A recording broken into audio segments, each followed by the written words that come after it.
Hello everyone, welcome to computer academy's YouTube channel.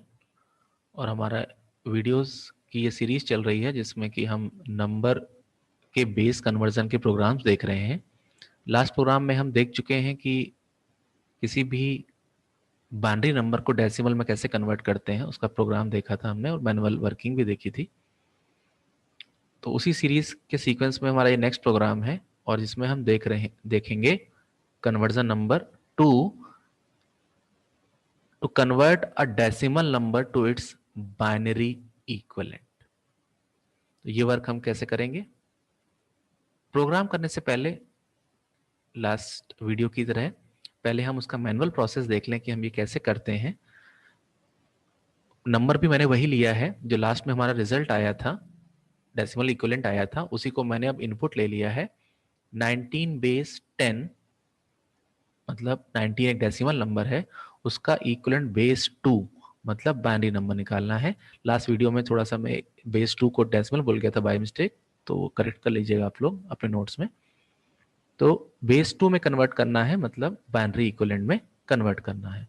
तो पहले हम देखते हैं कि ये हम करते कैसे हैं मैनुअली या अर्थमेटिकली, और उसके बाद हम उसका प्रोग्राम भी देखेंगे। तो हेयर इट इज, नंबर है 19, तो सबसे पहले आप उसको 2 से डिवाइड करिए। 2 से डिवाइड करने पर वो 9 टाइम्स जाएगा और 1 रिमाइंडर आएगा। तो क्वोशिएंट और रिमाइंडर दोनों आपको लिखने हैं। और जो क्वोशिएंट आएगा आप उसको 2 से फिर से डिवाइड करिए। डिवाइड करने पर वो 4 टाइम्स जाएगा और उसका रिमाइंडर 1 आएगा। जो नया क्वोशिएंट आया है आप उसको 2 से फिर से डिवाइड करिए। 2 से डिवाइड करने पर वो 2 टाइम्स जाएगा, रिमाइंडर 0 आएगा इस बार। और नए क्वेश्चन 2 को आप फिर से 2 से डिवाइड करिए तो वो 1 टाइम जाएगा, रिमाइंडर फिर से 0 आएगा। जो क्वेश्चन 1 आया लास्ट टाइम उसको फिर से 2 से डिवाइड करिए तो अब की बार वो डिवाइड नहीं होगा, मीन 0 टाइम्स जाएगा, तो रिमाइंडर 1 बचेगा। जब तक 0 ना आ जाए तब तक हमें प्रोसेस करते रहनी है। और उसके बाद हमें इन डिजिट्स को रिवर्स ऑर्डर में नोट कर लेना है। तो रिवर्स ऑर्डर में नोट करने में जो नंबर हमें मिलेगा वो मिलेगा 10011। तो ये बेस 2 होगा 19 बेस 10 का, मतलब उसका इक्वलेंट डेसिमल का इक्वलेंट बाइनरी नंबर होगा। एक चीज और है यहाँ पर, हम चाहें तो ये लास्ट वाला डिवीजन ना करें और जब 1 आ जाए तो वहीं से इसको इस ऑर्डर में नोट कर लें। मतलब 1 को नोट करें और फिर 0 0 और 1 1, ऐसा भी कर सकते हैं या लास्ट में 0 तक जा सकते हैं। दोनों प्रोसेस एक ही चीज है, 1 आने पे रुकेंगे तब भी वही हमें आंसर मिलेगा। तो ये हमारा इसका मैनुअल प्रोसीजर था और अब हम इसका प्रोग्राम देख लेते हैं। तो हियर इट इज, प्रोग्राम में हमारे जो प्रोग्राम का एग्जीक्यूशन स्टार्ट होगा, ये यहाँ पर हम 2 मेथड्स यूज कर रहे हैं क्योंकि हमें रिवर्स ऑर्डर में नंबर चाहिए। जो नंबर मिल रहे हैं पहले वो हमें रखने बाद में है आंसर में। तो इसके लिए हमें क्या करना होगा, हमें या तो स्ट्रिंग का की हेल्प लेनी होगी या एरे की हेल्प लेनी होगी इस प्रोग्राम में। तो मैंने यहाँ पे 2 मेथड्स आपको करके दिखाऊंगा। एक मेथड 1 है जो सामने है आपके, जिसमें हम स्ट्रिंग यूज कर रहे हैं, और उसके बाद सेकंड नंबर पे दूसरे मेथड की भी बात करेंगे जो कि हमारा एरे को यूज करके होगा। और ये सब हमें करना पड़ रहा है रिवर्स ऑर्डर में नंबर्स के लाने के लिए। तो मेन से एग्जीक्यूशन स्टार्ट होगा। हमने नंबर क्लास का ऑब्जेक्ट बना लिया, ओबी इसका क्लास का ऑब्जेक्ट एससी बना लिया। यूजर को एक मैसेज दिया, enter a decimal number. User ने एक नंबर दिया, वो हमने एन में स्टोर कर लिया। और फिर हमने एक फंक्शन कॉल किया dec to bin. Dec to bin एक नंबर था जो कि डेसिमल को बाइनरी में कन्वर्ट करने के लिए बनाया है मैंने। एन को मैंने उसमें पास कर दिया। यहां पर आने पर एक नया एन वेरिएबल बना जो फॉर्मल आर्ग्यूमेंट है, और उसमें एन की वैल्यू, एक्चुअल आर्ग्यूमेंट एन की वैल्यू जो यूजर गिवन था उसकी वैल्यू ट्रांसफर हो गई। अब हमें मेनली प्रोग्राम जो है वो कन्वर्जन का देखना है।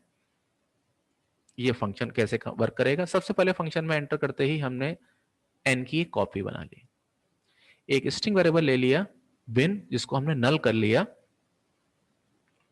और फिर लूप स्टार्ट किया while m is not equals to 0। जब तक नंबर 0 ना हो जाए, डिजिट एक्सट्रैक्ट डिजिट उसका डिवीजन या जो भी हम अपडेट कर रहे हैं वो करते रहेंगे।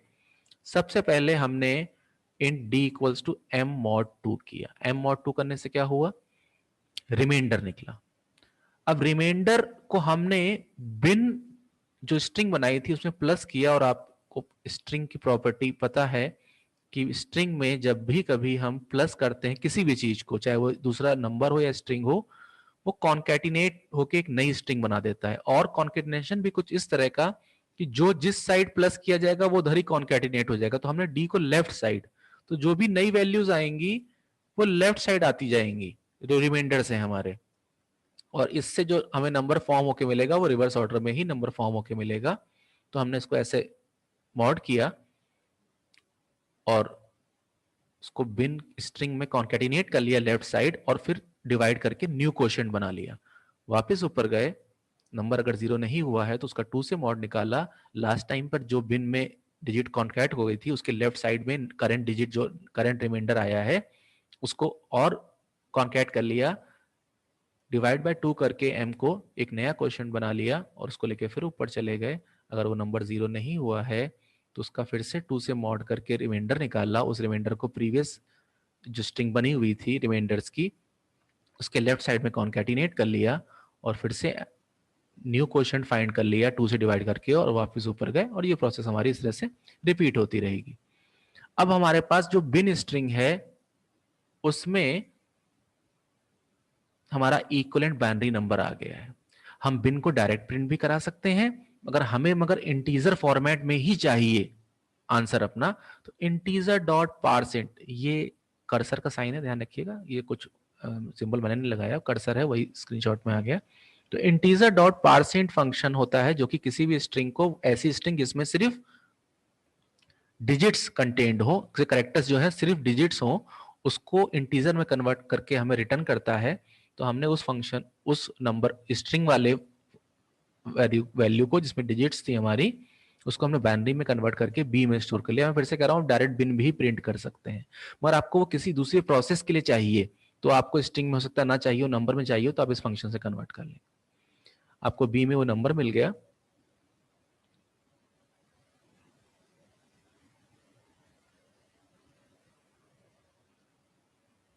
और बाइनरी नंबर है जो कि एक, और हमने आंसर लिख दिया binary of given decimal n is b। आपको मैसेज प्रिंट नहीं करना है, इस फंक्शन का काम आप सिर्फ प्रिंटिंग के लिए नहीं यूज करना चाहते हैं तो आप उसको रिटर्न भी कर सकते हैं, रिटर्न भी। उसके लिए आपको फंक्शन की प्रोसेस आगे फॉलो करनी पड़ेगी। इस प्रोग्राम को मैं दोबारा एक बार आपको समझाता हूं, इस बार मैं एग्जाम्पल ले लेता हूं। एग्जाम्पल हमारा वही 19 रहेगा। एक तरफ मैं नंबर 19 ले रहा हूं और एक तरफ बिन भी लिख ले रहा हूं जो कि इनिशियली नल है। तो 19 को सबसे पहले हमने क्या किया, 19 क्योंकि जीरो नहीं इसलिए कंडीशन ट्रू होती है, हमने सबसे पहले d equals to m mod 10 किया। तो d में 19 मॉड 2 करने से रिमाइंडर आया 1। अब हमने क्या किया, उसको बिन में लेफ्ट साइड ऐड किया। तो बिन में पहले से ही हमारा नल था, 1 और ऐड हुआ लेफ्ट साइड में तो वो बन गया 1, मगर 1 जो बना वो स्ट्रिंग टाइप में बना, तो बिन की वैल्यू हमारी चेंज हो गई। और फिर हमने m को 2 से डिवाइड करके एक नया क्वेश्चन निकाल लिया जो कि है 9, 19 डिवाइड बाय 2। वैसे आंसर 9.5 होना चाहिए, मगर क्योंकि इंटीजर को इंटीजर से डिवाइड करने में जावा में हमारा आंसर इंट में ही रहता है इसलिए आंसर 9 आया। हम वापस कंपेयर हमारा वापस ऊपर गया, कंडीशन फिर से ट्रू मिल गई, तो डी में अब की बार 9 का मॉड 2 किया। 9 का मॉड 2 1 होता है, बिन में हमारा ऑलरेडी 1 आ चुका था तो लेफ्ट साइड में हमने नया 1 कॉन्कैट किया, तो आंसर हमारा हो गया 1 1 एक स्ट्रिंग टाइप में। और नंबर को, जो नया नंबर है 9, उसको 2 से डिवाइड करके उसका एक नया क्वेश्चन फाइंड कर लिया जो कि हमें 4 मिला, इंटीजर में मिला। वापस ऊपर गए, अब की बार 4 का 2 से मॉड किया और 4 मॉड 2 0 होता है, तो वो हमने बिन में कॉन्कैट कर लिया। बिन में पहले से ही 1 1 आ चुका है, नया 0 हमने और कॉन्कैट कर लिया, तो वो बन गया 0 1 1 स्ट्रिंग फॉर्म में। और हमने m को, जो कि 4 था, 2 से डिवाइड करके एक नया क्वेश्चन जनरेट किया जो कि हमें 2 मिला, और फिर इस 2 का हमने 2 से मॉड किया, रिमाइंडर 0 आया। इस 0 को भी हमने उसी तरह से बिन में कॉन्कैट कर लिया, जिसमें पहले से 0 1 1 था, उस तरह से ये 0 0 1 1 बन गया। m को हमने 2 से डिवाइड करके नया क्वेश्चन निकाल लिया जो कि 1 आया, वापस ऊपर गए, कंडीशन ट्रू मिलती है, तो अब की बार 1 mod 10 1 mod 2 किया, 1 mod 2 करने से रिमाइंडर 1 आया, उसको हमने बिन में फिर से ऐड किया। बिन हमारा, और हर बार ध्यान देते जाएं कि हम लेफ्ट साइड ऐड कर रहे हैं, तो लेफ्ट साइड ऐड करने से वो रिवर्स काइंड ऑफ हो रहा है। 1 0 0 1 1 स्ट्रिंग फॉर्मेट में, 1 0 0 1 1 स्ट्रिंग फॉर्मेट में हमें मिला है। m को हमने 1 था, 2 से डिवाइड किया, इंटीजर होने की वजह से आंसर 0 आया, 0.5 नहीं आया। और अब की बार ये कंडीशन फॉल्स हो गई, तो वो लूप को स्किप करके बाहर आया, और हमने इस 1001 जो कि स्ट्रिंग टाइप का था उसको इंटीजर डॉट पार्सिंट फंक्शन से नंबर फॉर्मेट में कन्वर्ट करके बी में स्टोर कर लिया और फिर उसको प्रिंट करा दिया। तो ये हमारा प्रोसेस था। ये डायग्राम पूरा आप देख सकते हैं, इसका इस तरह से वर्क करेगा। ये स्ट्रिंग का यूज करके था, और मैं आपको पहले बता चुका हूं कि आप चाहें तो आप इसकी डायरेक्ट प्रिंटिंग बिन की कर सकते थे, मगर कन्वर्जन करके भी यूज कर सकते हैं अगर आपको उसको नंबर फॉर्मेट में चाहिए, और रिटर्न कर सकते हैं वापस मेन को या किसी दूसरे फंक्शन को जो इसको कॉल करे, उसका कॉलिंग फंक्शन हो। तो ये मेथड 1 हो गया, ये स्ट्रिंग का यूज करके था। इसी के मैं इसके वेरिएबल डिस्क्रिप्शन की बात कर लें अगर, तो इसमें n है, इंटीजर टाइप का स्टोर गिवन नंबर, मगर 2 n है, ध्यान रखिएगा, एक एक्चुअल पैरामीटर है, एक फॉर्मल पैरामीटर है।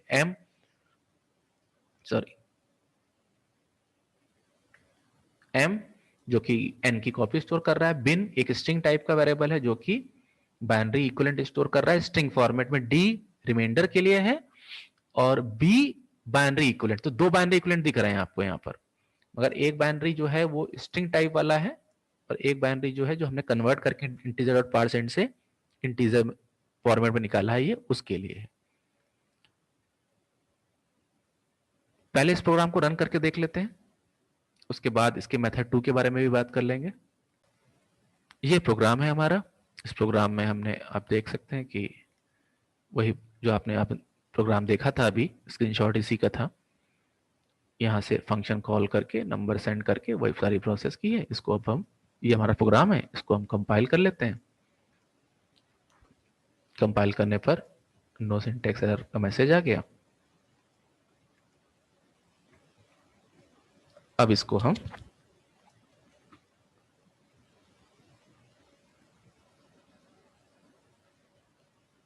रन करा के देख लेते हैं। रन कराने पर उसने एक मैसेज आया कि एंटर अ डेसिमल नंबर। मैंने नंबर दिया 19, आंसर आ गया 10011, 19 का डेसिमल इक्वलेंट। आप कोई और नंबर भी ट्राई कर, मैं कर लेता हूं एक 251, 25 का इक्वलेंट बाइनरी नंबर आ गया 11111011। इस तरह से आप किसी भी नंबर का बाइनरी इक्विवेलेंट निकाल सकते हैं। ये मेथड 1 का यूज करके मैंने इस प्रोग्राम को किया, ध्यान रखिएगा इस बात को। इसका मेथड 2 भी है हमारे पास। मेथड 2 एरे को यूज करके है, तो उसको देख लेते हैं। ये हमारा मेथड 2 है और ये एरे का यूज करके है। इस प्रोग्राम में हमने क्या किया है, मेन वाला पार्ट सेम है, नंबर उसको यहां मिल गया। स्ट्रिंग ना बना के हमने एक एरे बनाया बी नेम का। और उसकी साइज हमने अज्यूम कर ली 100, ये मान के कि 100 डिजिट से बड़ा बाइनरी नंबर नहीं आ रहा है। अगर आपको लगता है कि आ सकता है तो आप इसका साइज बढ़ा सकते हैं। एम वेरिएबल में एन की वैल्यू कॉपी कर ली, एक सी वेरिएबल 0 कर लिया। तो इसमें क्या होगा कि हमारा एक एरे बन जाएगा 100 साइज का।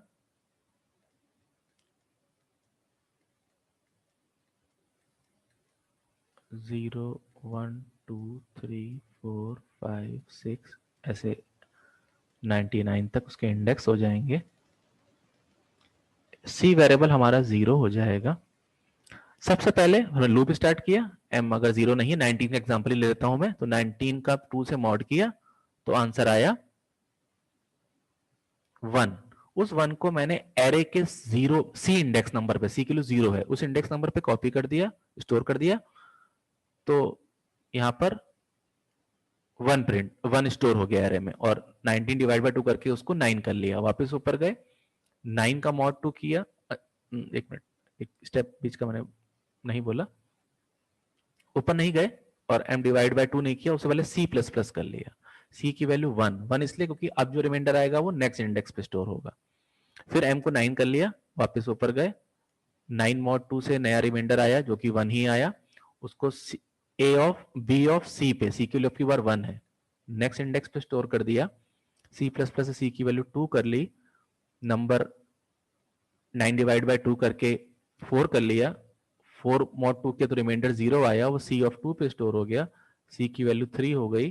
फिर ऐसे ही नेक्स्ट टाइम फिर से 0 आया, वो c of b of c पे मतलब 3 पे स्टोर हो गया, जिसकी वैल्यू c की वैल्यू 4 हो गई प्लस प्लस से, और फिर आखिरी में 1 आया, उसको भी हमने एरे में स्टोर कर दिया और इसकी वैल्यू 5 हो गई, c की वैल्यू। अब एरे में नंबर फिल हो गया, बट हमें इसको प्रिंट इस ऑर्डर में कराना है। तो ये बिल्कुल सिंपल सी बात है कि c की वैल्यू 5 है, तो मतलब 4 इंडेक्स नंबर से हमें ये काम करना करना है। तो एक डिक्रीमेंट या रिवर्स लूप चलाया, i का c की वैल्यू, i की वैल्यू c माइनस 1 मतलब 4 इंडेक्स नंबर से कहां तक, 0 तक। तो सबसे पहले 4 इंडेक्स प्रिंट हुआ तो 1 प्रिंट हुआ, माइनस माइनस से i की वैल्यू 3 हो गई, तो फिर 3 वाला, फिर 2 वाला, फिर 1 वाला, फिर 0 वाला। इस तरह से हमें एरे में आंसर मिल गया।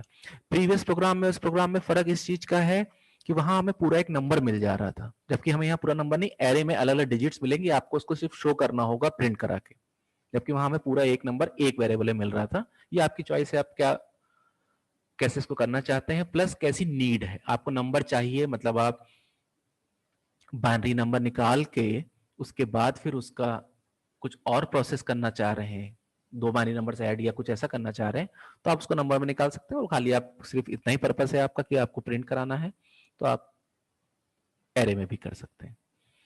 इसका वेरिएबल डिस्क्रिप्शन में अलग से नहीं दिखा रहा हूं, बस वेरिएबल डिस्क्रिप्शन से इतनी बात हो जाएगी कि कुछ वेरिएबल्स वहां कम हो जाएंगे और कुछ बढ़ जाएंगे, जैसे सी बढ़ जाएगा और बी बढ़ जाएगा।